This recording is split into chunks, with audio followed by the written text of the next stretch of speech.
کیا انا انزلناہ فی لیلۃ القدر. اب قدر کے بھی دو معنی ہیں، ویلیویبل، قابل قدر، قدر ویلیو. یہ رات بڑی قیمتی بھی ہے اور قدر ہی سے تقدیر بنا ہے، اسی سے اللہ تعالیٰ کے فیصلے ہیں، اندازہ کرنا ہے. سبح اسم ربک الاعلی الذی خلق فسوی والذی قدر فہدی والذی اخرج المرعی. قدر تو یہ لیلۃ القدر ہے، بہت قیمتی بھی ہے اور اس میں تقدیری فیصلے بھی ہوتے ہیں. آئندہ سال میں کیا ہونا ہے اس سے متعلق سارے احکام فرشتوں کے حوالے کر دیے جاتے ہیں. فیہا یفرق کل امر حکیم. اور وہ فرشتے پھر اس کو لے کر اترتے ہیں. اس کا ذکر لیلۃ القدر میں ہے، یہاں نہیں ہے، سورۃ القدر میں ہے.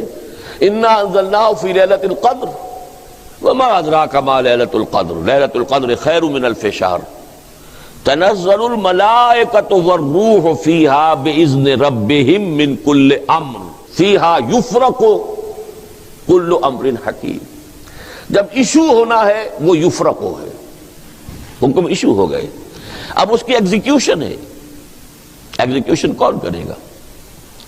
کون ہے اس کائناتی حکومت کے کارندے، اس کی بیوروکریسی، اس کی سول سروس کون ہے؟ ملائکہ.